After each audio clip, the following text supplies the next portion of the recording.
हैं। जी, बिल्कुल खरीदते हैं, आप किसी भी पेशेंट से पूछ सकते हैं। हमने एक भी बात जो है कि ऊपर-नीचे नहीं बोला। हमने जितना पेशेंट से मिला है, सबका यही कहा कि मैक्सिमम जो है कि लगभग 90% से प्लस दवा जो है कि बाहर से खरीदते हैं। तो यहाँ के स्वास्थ्य मंत्री के दवा को बेच देते हैं बाहर? ये भी हो सकता है। कम से कम हमको 5 पेशेंट ऐसा मिला जिसको आईसीयू का बेड सख्त ज़रूरी है, उसके बिना उनका साँस नहीं हो पा रहा है। वो किसी भी समय उनका बड़ा हादसा हो सकता है, वो अपना जीवन को खो सकते हैं। उस वक़्त भी उसको रिम्स के सबसे बड़ी हॉस्पिटल में उसको आईसीयू बेड का नसीब नहीं हो रहा है। तो मतलब जितने भी लोगों का समस्या आ रहा है कि ये कोई अमीर घर से लेके यहाँ पेशेंट नहीं आते हैं, ये गरीब घर से लेके आते हैं और इनके साथ डॉक्टर लोग जो लिख के देते हैं कि इसमें कॉल कीजिएगा, आपका सारे सामान आ जाएगा, बाहर से मंगाने के लिए बोलते हैं। ये कैसे दूर होगा? देखिए, ये जो चीज़ किया जा रहा है, इससे वार्ड बॉय से लेकर नर्स, डॉक्टर से लेकर सुप्रीडेंट से लेकर डायरेक्टर से लेकर विभागीय मंत्री तक इसमें संलिप्त है। तभी यहाँ से जो है कि इस तरीके से कोई परिचित हम पा रहे हैं, अन्यथा किसी का हिम्मत नहीं होता। हम लोग अपने स्तर से इसको सुधार को लेकर के हम लोग रिम्स सुप्रीडेंट से मिलेंगे, डायरेक्टर से मिलेंगे और सारे जो सुविधा मिलना चाहिए, ये सब सुविधा 24 घंटा उपलब्ध कराने की मांग करेंगे, नहीं तो इसका आवाज़ उठाएंगे। लेकिन हम जानते हैं, मानते हैं और हम समझते हैं कि इनका सही में समाधान के लिए इनके लिए पावर चाहिए। पावर जो विभागीय मंत्री का एक्शन चाहिए और विभागीय मंत्री को सबसे पहले ईमानदार होना चाहिए और जनता का भी कर्तव्य होता है कि जब तक ईमानदार लोग को सदन में नहीं भेजेंगे, जब तक ईमानदार लोग मंत्री नहीं बनेंगे। ईमानदार लोग आवाज उठाते हैं तो उसको दबाया जाता है जी। आज जयराम आवाज उठा रहे थे, उसको दबाने का प्रयास किया जा रहा था। हाँ बिल्कुल, तो आज जयराम जी को जो जनादेश मिला है, जो लोग उनको वोट देकर के सदन भेजे हैं, वो तो किसी का चाटुकार करने के लिए नहीं भेजे गए हैं, वो तो हिटलरशाही के लिए नहीं भेजे गए हैं, वो तो जन मुद्दा के लिए उठाने के लिए भेजे गए हैं। अब जन मुद्दा झारखंड बनने के बाद 25 साल में पहली बार सदन में जन मुद्दा एक तरीके से मुखरता से सुनाई पड़ रहा है, तो ये तो झारखंड के हित के लिए है। लेकिन कुछ मंत्री लोग का ये मिर्चा हो रहा है, पेट में दर्द हो रहा है, मिर्ची लग रहा है, तकलीफ हो रहा है, वो लोग, जबकि वो लोग आदिवासी के हितैषी खुद को कथाकथित तौर पे ठेकेदार कहते हैं, हितैषी कहते हैं आदिवासी का। लेकिन जब आदिवासी का मुखरता से सदन के अंदर आवाज उठाया जा रहा है तो उन लोग का पेट में दर्द हो रहा है। तो इसका मतलब यही है कि यहाँ जो लूट है, उन लोग को उस लूट का सिलसिला को जारी रखना चाहते हैं। इसीलिए बाकी लोग को तकलीफ होता है, बाकी लोग को दर्द होता है, बाकी लोग को पीड़ा होता है। लेकिन इस बार जो है कि जयराम जी जो हमारा झारखंड लोकतांत्रिक क्रांतिकारी मोर्चा से जो विधायक बने हैं, वो विधायक ही नहीं, एक मसीहा के रूप में वहाँ भेजे गए हैं और मुखरता से झारखंड बने 25 साल के दौरान पहली बार इस तरीके से जोर शोर से आवाज़ उठाया जा रहा है। नहीं तो इससे पहले का सदन का जितना सत्र चला है सदन के अंदर, आप सारे सत्र को उठा करके देख लीजिए, कोई ढोल बजा रहा है, कोई झाल बजा रहा है, तो कोई नाच रहा है, तो कोई गा रहा है, तो कोई कुछ से कुछ कर रहा है। जबकि एक सत्र बहुत इंपॉर्टेंट होता है। सत्र चलाने में जनता का लाखों करोड़ों अरबों रुपया खर्च होती है कि भाई वहाँ का जन समस्या आए, उनका समाधान पर पहल किया जाए। क्या जयराम माता रिम्स के मुद्दे को उठाएंगे, इस समस्या को? उठाएंगे, बिल्कुल उठाएंगे। देखिए, रिम्स को एक तरीके से सुधारने के लिए इससे नीचे जो सदर हॉस्पिटल है उसको तंदुरुस्त करना होगा। उसके नीचे जो अनुमंडलीय अस्पताल है, वहाँ भी अल्ट्रासाउंड का, ओटी का, ऑपरेशन का, दवाई का, एक्सरे का, इको का सब सुविधा होना चाहिए।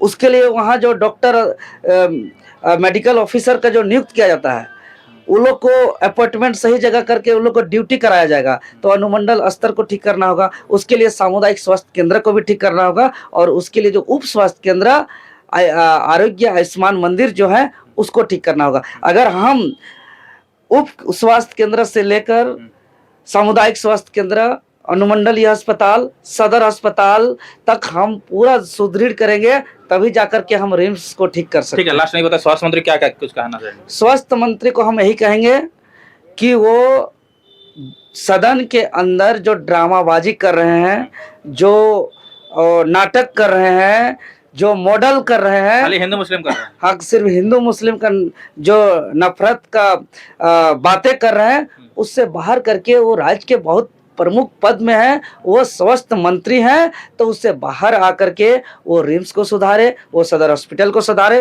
वो अनुमंडलीय स्तर के हॉस्पिटल हैं, जो ब्लॉक स्तर में जो सामुदायिक स्वास्थ्य केंद्र है, जो पंचायत स्तर में उप स्वास्थ्य केंद्र है, ये तमाम चीज़ों को ठीक करें। उनको आने वाले जन्म जन्म तक झारखंड के इस माटी में उनको याद किया जाएगा।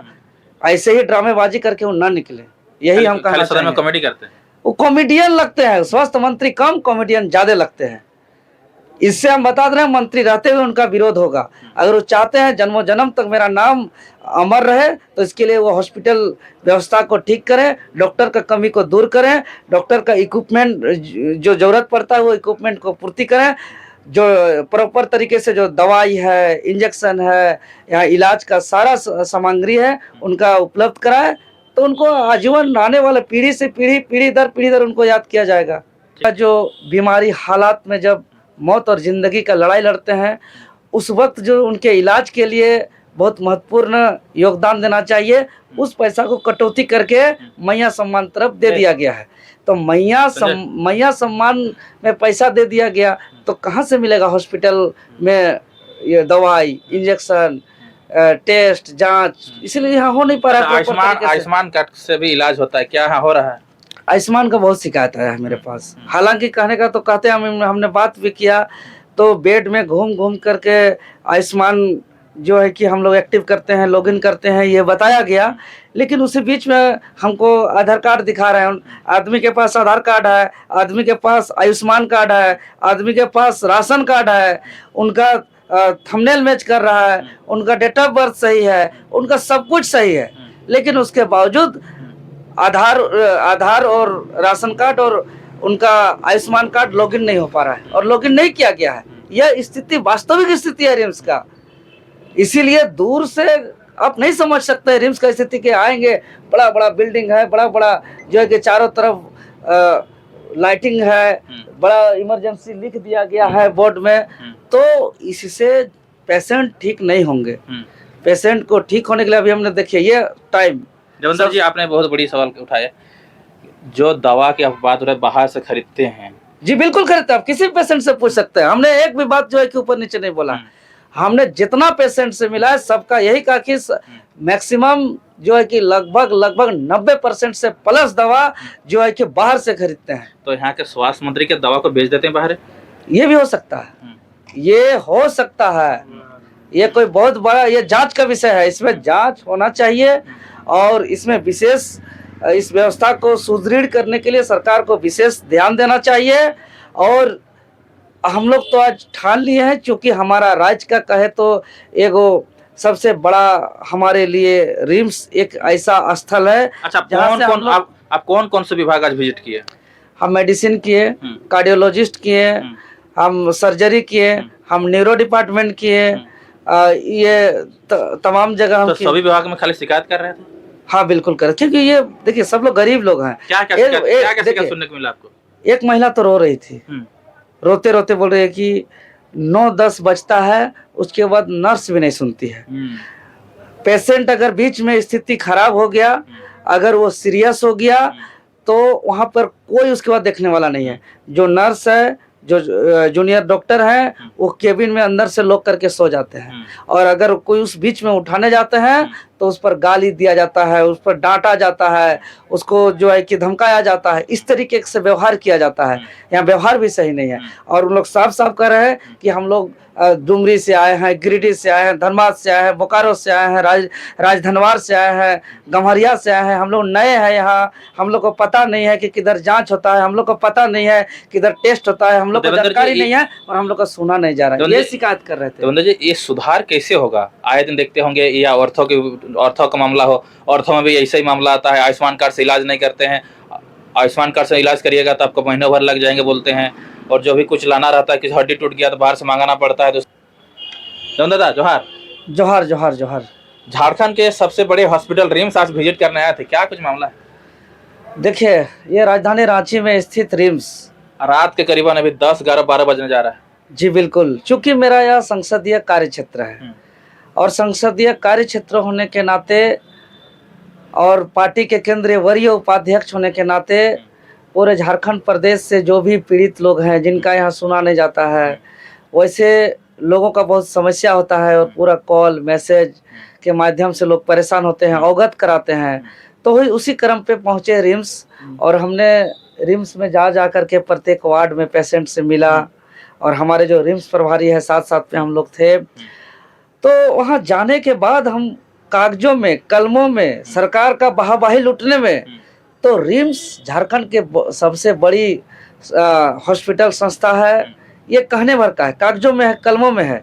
लेकिन हम जब यहाँ जा करके देख रहे हैं तो चूंकि यहाँ गिरिडीह का पेशेंट से मिले, हम डुमरी का पेशेंट से मिले, हम धनबाद बोकारो का पेशेंट से मिले, इधर सरायकेला खरसवां का कई पेशेंट से मिले, और आसपास राजनगर से मिले। हाँ वही सरायकेला खरसवां राजनगर का ही, गम्हरिया का फिर थे। इसके अलावा रांची आसपास, सिल्ली, सोनातू, राहे, कांके और माझी, इस सब का तो बहुत सारा पेशेंट से मिले, कम से कम 2.5 से 3 घंटा। तो हम देख रहे हैं कि डॉक्टर के हिसाब से जो ट्रीटमेंट होना चाहिए यह नहीं मिल रहा है, और जबकि रिम्स में यह चीज नहीं मिल पा रहा है। तो दूसरा जगह स्वास्थ्य मंत्री कह रहे हैं बढ़िया इलाज तो दूसरा जगह कैसे देखिए, रिम्स सबसे बड़ी हॉस्पिटल है, इसके नीचे हम जाते हैं तो सदर हुआ, उसके नीचे हम जाते हैं तो सामुदायिक स्वास्थ्य केंद्र हुआ, उसके नीचे हम लोग जाते हैं तो उप स्वास्थ्य केंद्र हुआ, जिसको आज हम लोग आम आरोग्य आयुष्मान मंदिर के नाम से जिसको हम लोग जान रहे हैं। तो रिम्स में ही बता रहे हैं जिसको डायलिसिस 3 दिन पहले लिखा हुआ है, आज 3 दिन बाद तक उसका डायलिसिस नहीं हो पाया है।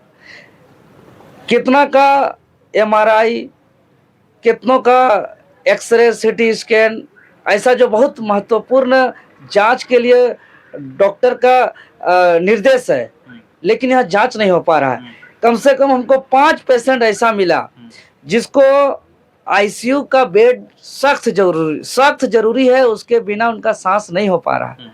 वो किसी भी समय उनका बड़ा हादसा हो सकता है, वो अपना जीवन को खो सकते हैं। उस वक्त भी उसको रिम्स के सबसे बड़ी हॉस्पिटल में उसको ICU बेड का नसीब नहीं हो रहा है। बाकी हम इंफ्रास्ट्रक्चर की बात करें तो उसका तो खैर हर कोई देख पा रहे हैं अपने आंखों से कि बहुत स्थिति दयनीय है। पूरा फ्लोर उजड़ा हुआ है, बाथरूम के छत से पानी गिर रहा है, चू रहा है। ये तो खैर इंफ्रास्ट्रक्चर की बात है, हम वो सबके नज़र में हम उसमें नहीं जाना चाहते हैं। लेकिन सबसे बड़ी बात है कि डॉक्टर का समय पे विजिट नहीं हो रहा है। जो बड़ी मुश्किल से डॉक्टर आते हैं, तो डॉक्टर जैसे बहुत कोई को ब्लड नहीं मिल पा रहा है, जांच नहीं हो पा रहा है, प्रॉपर इलाज नहीं हो रहा है। कई का जो ऑपरेशन होना है आज 10-10 दिन, 15-15 दिन, 20-20 दिन पड़े हुए हैं, उसका इलाज नहीं हो पा रहा है। और सबसे बड़ी बात, हॉस्पिटल तो सरकारी कहने का है, यहाँ फंड तो सरकार का खूब आ रहा है, जनता का पैसा का लूट हो रहा है, लेकिन एक चीज यहाँ खरीदना पड़ रहा है। चाहे वो दवाई कहें, इंजेक्शन कहें, चाहे वो सलाइन के लिए पानी कहें, माने लगभग इलाज में 90% मेडिसिन जो पार्ट्स है वो अपने पैसों से खरीदना पड़ रहा है। यह सबसे बड़ी समस्या है इस हॉस्पिटल का। ऐसा क्यों हो रहा है? इसलिए ऐसा हो रहा है कि हमको ऐसा लगता है कि जो गरीब का, किसान का, मजदूर का